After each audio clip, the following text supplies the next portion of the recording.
Desde el mar de Acapulco, hay una casa que todavía se distingue entre las rocas y la vegetación costera, no por su tamaño, ni por su lujo actual, sino por su silencio. Durante décadas, esta mansión fue asociada a uno de los nombres más importantes de la historia cultural de México, Cantinflas. Hoy, permanece abandonada, deteriorada por el tiempo, la humedad y el olvido. Quienes pasan frente a ella en lancha o la observan desde lejos suelen hacerse la misma pregunta: ¿cómo una propiedad ligada a una figura tan influyente terminó convertida en una ruina visible para todos? Este video no busca exagerar ni alimentar mitos. Aquí no encontrarás historias inventadas ni afirmaciones sin sustento. Lo que vamos a contar es lo que se puede confirmar, lo que está documentado y aquello que forma parte del imaginario popular, claramente separado de los hechos. Para entender esta mansión abandonada, primero es necesario entender el Acapulco que la vio nacer, el momento histórico en el que fue construida, y el papel que ocupaba su propietario en la vida pública y privada de México. Porque esta casa no siempre estuvo vacía, no siempre fue un símbolo de abandono. Durante años, fue un refugio personal, lejos de los escenarios, las cámaras y los reflectores. Hoy, es un testigo silencioso del paso del tiempo, y su historia comienza mucho antes de que quedara en ruinas. Para comprender por qué esta mansión fue construida en este punto específico del Pacífico mexicano, es necesario regresar varias décadas atrás, a una época en la que Acapulco ocupaba un lugar muy distinto al que tiene hoy. Entre las décadas de 1940 y 1960, Acapulco se consolidó como el principal destino turístico de México. Su bahía, su clima y su infraestructura lo convirtieron en un punto de encuentro para empresarios, artistas, figuras del cine y visitantes internacionales. En esos años, Acapulco no era solo una ciudad de playa. Era un símbolo de modernidad, prestigio y proyección internacional. Hoteles de lujo, clubes privados y residencias exclusivas comenzaron a surgir en zonas estratégicas de la costa, especialmente en áreas elevadas o cercanas al mar. Muchas figuras públicas optaron por construir casas alejadas del centro urbano, buscando privacidad y tranquilidad. No se trataba de residencias pensadas para ser vistas, sino para ser habitadas en silencio. La zona conocida como Las Playas, cercana al litoral y con vistas directas al océano, ofrecía justamente eso: acceso al mar, aislamiento relativo y una relación directa con el paisaje. Fue en ese contexto cuando comenzó a tomar forma la idea de una residencia privada frente al océano. Una casa pensada como refugio personal, no como símbolo público. En ese Acapulco, todavía en expansión y lejos del turismo masivo actual, la mansión que hoy vemos abandonada tenía sentido, propósito y valor. Y para entender por qué, es necesario detenerse en la figura de su propietario en ese momento de la historia. En el momento en que esta mansión comenzó a formar parte de su vida, Cantinflas ya había alcanzado un nivel de reconocimiento que pocos artistas mexicanos lograron en el siglo XX. Su carrera estaba consolidada. Sus películas se exhibían de forma constante. Su imagen era conocida incluso por personas que nunca habían asistido al cine. Sin embargo, ese éxito no se traducía en una vida pública permanente. Cantinflas era consciente del peso de su personaje y de cómo éste podía invadir cualquier espacio en el que se encontrara. Por esa razón, desarrolló una clara separación entre su figura pública y su vida privada. Fuera de los foros y los reflectores, buscaba lugares donde pudiera existir sin ser observado. Espacios donde no fuera necesario representar ningún papel. La elección de Acapulco, y específicamente de una zona cercana al mar pero alejada de los circuitos turísticos más visibles, respondía a esa necesidad. No se trataba de ostentación, sino de control del entorno. La mansión fue pensada como un refugio personal, un lugar para pasar temporadas largas, establecer rutinas simples y mantener una relación directa con el paisaje. El mar no era un elemento decorativo, sino parte central de la experiencia cotidiana.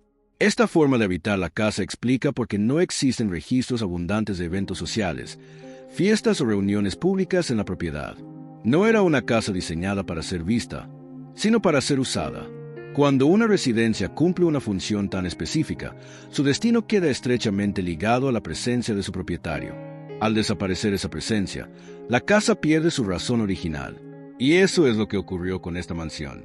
Tras la muerte de Cantinflas, el espacio quedó suspendido en el tiempo, sin una nueva función clara, sin una continuidad natural. Ese vacío no se produjo de un día para otro. Fue un proceso lento, marcado por el abandono progresivo, la falta de uso y el desgaste natural. Entender quién era Cantinflas en ese momento de su vida permite comprender por qué esta casa, una vez privada de su propósito, comenzó su transformación silenciosa hacia el abandono. En el siguiente tramo de esta historia, es necesario observar cómo fue concebida la mansión en términos físicos, su ubicación, su estructura y los elementos que la hicieron única desde el inicio. La mansión fue concebida y construida en un momento muy concreto de la historia de Acapulco y de la vida de Cantinflas. No surgió como un proyecto improvisado ni como una compra circunstancial. Respondía a una decisión clara: establecer una residencia privada en una zona donde el contacto con el mar fuera directo y permanente, pero sin la exposición del turismo de alto perfil. La ubicación elegida, en el área conocida como Las Playas, ofrecía condiciones particulares. Era una franja costera con acceso al océano, pero sin la densidad urbana ni el movimiento constante de otras zonas más comerciales de Acapulco. Desde el inicio, la casa fue pensada para integrarse al entorno natural. No buscaba imponerse visualmente desde la ciudad, sino abrirse hacia el mar. Por eso, gran parte de su estructura se orientó hacia el agua, con terrazas, espacios abiertos y niveles adaptados al terreno irregular de la costa. La construcción refleja una lógica funcional más que ornamental. Los materiales, el diseño y la distribución estaban pensados para resistir el clima marino y facilitar una vida cotidiana sencilla, lejos del protocolo social que acompañaba la figura pública de su propietario. No existen registros que indiquen que la mansión haya sido concebida como una inversión inmobiliaria o como un símbolo de estatus. Todo apunta a que fue diseñada como un espacio de uso personal, sin un plan a largo plazo más allá de su ocupación directa. Ese origen es clave para entender lo que ocurrió después. Cuando una propiedad nace ligada a una sola función y a una sola persona, su futuro queda condicionado por la permanencia de esa relación. Desde el punto de vista arquitectónico, la mansión nunca respondió a los cánones de una residencia urbana tradicional. Su diseño estuvo condicionado por el terreno, el clima y, sobre todo, por su relación directa con el mar. La estructura se adapta a la pendiente natural de la costa. En lugar de un volumen único, la casa se organiza en distintos niveles, conectados por terrazas, escaleras y espacios abiertos. Esta disposición permitía aprovechar la vista al océano desde varios puntos de la propiedad y, al mismo tiempo, mantener áreas resguardadas del sol y del viento. Uno de los elementos más mencionados es la presencia de zonas acuáticas integradas al entorno marino. Piscinas y áreas cercanas al agua fueron concebidas como una extensión natural del paisaje, no como espacios aislados. El mar no estaba al fondo del terreno, formaba parte activa de la experiencia de la casa. La decoración exterior incluía referencias claras al mundo marítimo. Figuras, relieves y elementos simbólicos reforzaban la conexión con el océano y distinguían la propiedad de otras residencias de la zona. Con el paso del tiempo, estos detalles se convirtieron en puntos fácilmente reconocibles para quienes observan la casa desde el mar. Uno de los rasgos más icónicos es la estatua ubicada cerca del acceso marítimo. Con los años, esta figura se transformó en una especie de marcador visual que permitió identificar la mansión incluso cuando el resto de la estructura comenzó a deteriorarse. No se trataba de una arquitectura pensada para impresionar visitantes ocasionales. Cada elemento respondía a una lógica de uso privado y cotidiano. La casa estaba diseñada para ser habitada sin prisa, sin público y sin necesidad de adaptación constante. Sin embargo, esa misma integración con el entorno marino implicaba un riesgo permanente. La humedad, la salinidad y la exposición directa a los elementos aceleran el desgaste de cualquier construcción costera, especialmente cuando el mantenimiento se interrumpe.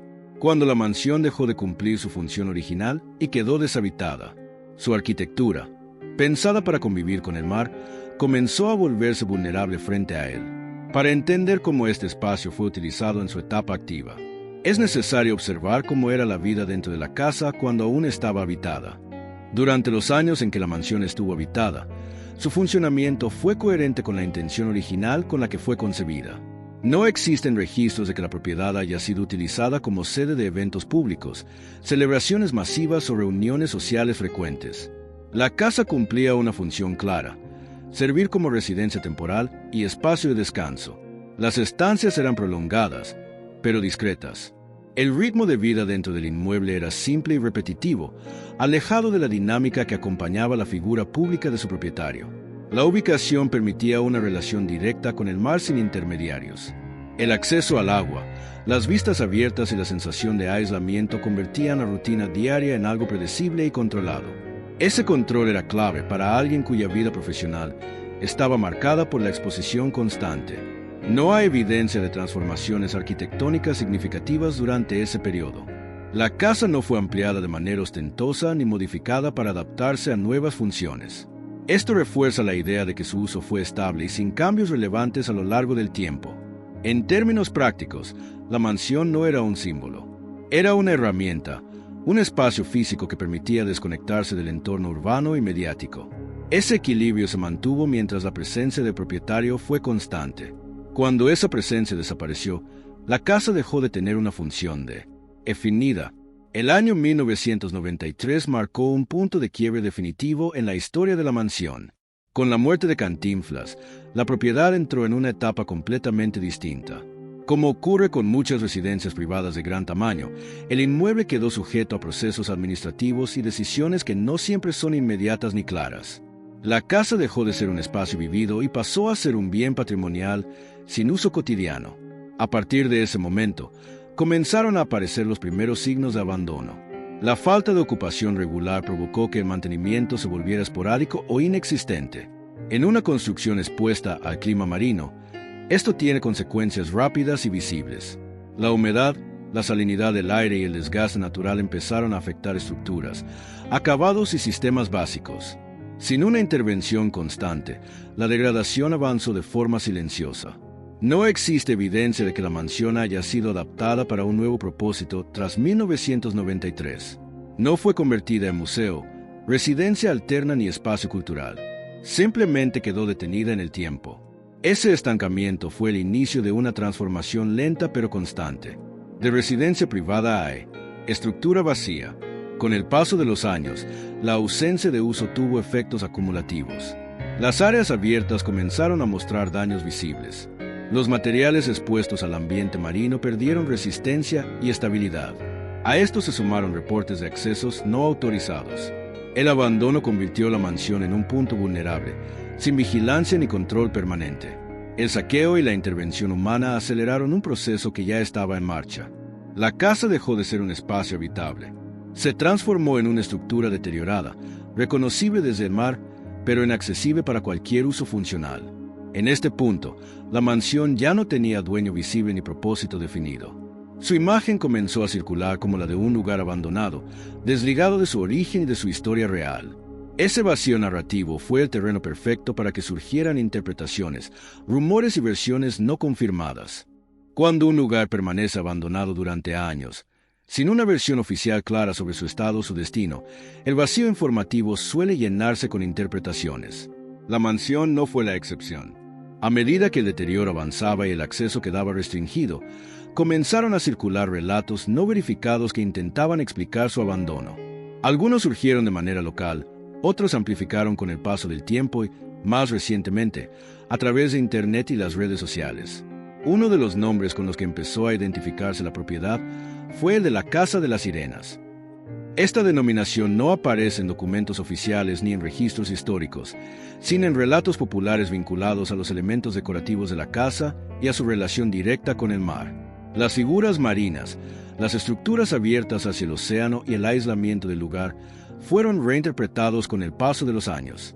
Lo que originalmente formaba parte de una propuesta estética y funcional comenzó a verse como algo extraño o fuera de lugar. A partir de ahí, surgieron versiones más extremas. Historias que hablaban de usos ocultos de la casa, de actividades secretas o de situaciones que nunca fueron documentadas. Estas narraciones carecen de pruebas, testimonios directos o respaldo en fuentes confiables. En contraste, existen declaraciones públicas de familiares que han desmentido de forma explícita esas versiones. Desde su perspectiva, la mansión no fue más que una residencia privada que, tras quedar deshabitada, siguió el mismo destino que muchas otras propiedades abandonadas en zonas costeras. El fenómeno es conocido. Cuando un espacio se vuelve inaccesible, su historia se reescribe desde la especulación. Es importante subrayar que ninguno de estos relatos alternativos explica el abandono desde un punto de vista práctico. No consideran factores como la falta de mantenimiento, los procesos legales, los costos de restauración o el impacto ambiental constante. La realidad, aunque menos llamativa, suele ser más coherente. La mansión no necesita misterios para explicar su estado actual. El paso del tiempo, la ausencia de uso y el entorno natural bastan. Sin embargo, estos mitos forman parte de la historia contemporánea del lugar. No porque sean ciertos, sino porque muestran cómo una estructura abandonada puede transformarse en un objeto de proyección colectiva. Además del abandono humano, la mansión ha estado expuesta de manera constante a un factor decisivo: el entorno natural costero. Las edificaciones ubicadas directamente frente a mar enfrentan condiciones particularmente agresivas, incluso cuando cuentan con mantenimiento regular. En la costa de Acapulco, la combinación de salinidad elevada, humedad permanente, vientos marinos y exposición directa al oleaje genera un desgaste continuo en materiales y estructuras. La sal transportada por el aire se deposita sobre muros, columnas, barandales y superficies metálicas. Con el tiempo, este proceso acelera la corrosión del acero, debilita el concreto armado y compromete la integridad estructural, especialmente en construcciones que no reciben tratamientos anticorrosivos periódicos. La humedad constante, por su parte, favorece la filtración de agua en los muros y losas. Cuando una vivienda permanece deshabitada, sin ventilación y reparaciones, estas filtraciones acumulan y provocan desprendimientos, fracturas internas y pérdida de resistencia en los materiales. En el caso de esta mansión, la falta de mantenimiento transformó estos efectos naturales en un problema progresivo. Cada año sin intervención amplificó daños que, en una propiedad habitada, habrían sido controlables. Deterioro de terrazas, colapso parcial de acabados, obstrucción de sistemas hidráulicos y erosión de áreas cercanas al nivel del mar. A este proceso continuo se suman los fenómenos climáticos recurrentes que afectan a Acapulco. La ciudad se encuentra en una región expuesta a tormentas tropicales, lluvias intensas y marejadas, que impactan directamente la franja costera. Estos eventos no siempre provocan daños inmediatos visibles, pero sí generan presión constante sobre estructuras ya debilitadas. El agua arrastra sedimentos, socava bases, incrementa la humedad interna y acelera la degradación de elementos expuestos. Uno de los episodios más relevantes en años recientes fue el paso del huracán Otis en octubre de 2023. Este fenómeno impactó a Acapulco con una intensidad excepcional, provocando daños severos en infraestructura pública, viviendas, hoteles y construcciones ubicadas en zonas vulnerables. Aunque no existen informes técnicos públicos específicos sobre el estado interno de la mansión tras ese evento, el contexto general permite una conclusión razonable. Una estructura abandonada, sin refuerzos ni mantenimiento previo, es especialmente susceptible a los efectos de lluvias extremas, vientos intensos y movimientos del terreno. El daño en estos casos no suele manifestarse como un colapso inmediato. Se expresa de forma acumulativa. Aparición de grietas más profundas, desprendimiento de secciones ya debilitadas, filtraciones persistentes y pérdida gradual de estabilidad en áreas críticas. Después de eventos de esta magnitud, cualquier intento de recuperación se vuelve considerablemente más complejo, no solo por el deterioro visible, sino por los daños internos que requieren evaluaciones técnicas profundas y trabajos estructurales de alto costo. La mansión, por tanto, no enfrenta únicamente el desgaste del tiempo. Enfrenta la acción constante de un entorno que, sin intervención humana, termina imponiéndose. En este punto, el abandono deja de ser solo una consecuencia administrativa o social. Se convierte en un proceso físico irreversible, marcado por la interacción entre una construcción detenida en el tiempo y una naturaleza que no se detiene nunca. En la actualidad, la mansión asociada a Cantinflas permanece en estado de abandono, sin uso residencial, cultural o institucional conocido. No existen registros públicos de que forme parte de un proyecto activo de restauración, conservación patrimonial o reaprovechamiento. La propiedad sigue siendo visible desde el mar, especialmente para quienes recorren la costa en embarcaciones pequeñas. Esa visibilidad ha convertido la casa en un referente geográfico informal, más que en un sitio con función definida. Desde la distancia, la estructura conserva elementos que permiten reconocer su forma original. Volúmenes principales, terrazas abiertas y el perfil irregular adaptado a la costa. Sin embargo, al acercarse, el deterioro resulta evidente. Diversos registros visuales recientes muestran colapsos parciales, pérdida de acabados, corrosión avanzada en elementos expuestos y daños acumulados en zonas cercanas al nivel del mar. Las áreas que dependían de mantenimiento constante, terrazas, accesos marítimos y sistemas de desagüe, son las más afectadas. La mansión no está acondicionada para visitas. No cuenta con medidas de seguridad, señalización ni supervisión estructural. El acceso no autorizado implica riesgos reales, como desprendimientos, superficies inestables y zonas debilitadas por filtraciones prolongadas. Por estas razones, la casa ha quedado fuera de la vida cotidiana de la ciudad. No cumple ninguna función práctica ni social. No es habitada, no es visitable y no forma parte de circuitos oficiales. En este punto, la mansión ha pasado a integrarse al paisaje costero como una ruina contemporánea. No representa un enigma pendiente ni un espacio oculto a que falta acceder para descubrir algo. Su estado actual es coherente con su historia reciente. Es el resultado directo de años sin uso, sin mantenimiento, de procesos administrativos inconclusos y de la exposición constante a un entorno natural exigente. Hoy, la mansión no habla a través de relatos ni de versiones extraordinarias. Habla a través de su deterioro visible. Y en ese silencio, se ha convertido en un testigo físico del paso del tiempo. La mansión abandonada de Cantinflas no necesita explicaciones extraordinarias para entender su estado actual. Su historia es el resultado de una combinación clara de factores: el paso del tiempo, la ausencia de uso, decisiones administrativas inconclusas y un entorno natural que no perdona la falta de mantenimiento. Durante años, esta casa tuvo una función precisa. Fue un espacio privado, pensado para el descanso y el aislamiento, no para la exhibición y para el legado público. Cuando esa función desapareció, la estructura quedó suspendida, sin un nuevo propósito que la sostuviera. A diferencia de otros inmuebles ligados a figuras históricas, la mansión nunca fue integrada a un proyecto de conservación, uso cultural o reapropiación social. No se convirtió en museo, no fue restaurada, no encontró una nueva identidad.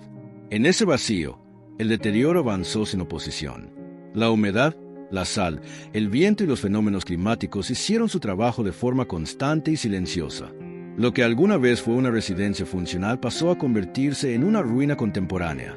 La fama de su antiguo propietario no fue suficiente para detener ese proceso. Y ese hecho, lejos de ser anecdótico, es profundamente revelador. La mansión demuestra que los espacios no sobreviven por lo que representan, sino por el uso que se les da. Cuando una construcción deja de ser habitada, cuidada o integrada a la vida colectiva, su destino suele ser el mismo, sin importar su origen. Hoy, la casa permanece como un elemento más del paisaje costero de Acapulco, visible, reconocible, pero ausente de la vida cotidiana. No guarda secretos ocultos ni enigmas sin resolver. Es, simplemente, un testigo del tiempo, un recordatorio de que incluso los lugares ligados a la fama pueden ser olvidados, y de que el abandono, muchas veces, no ocurre por una tragedia puntual, sino por la suma lenta de decisiones que nunca se tomaron. Así concluye la historia de esta mansión, no como un misterio, sino como un reflejo claro de cómo el tiempo transforma todo aquello que deja de ser vivido.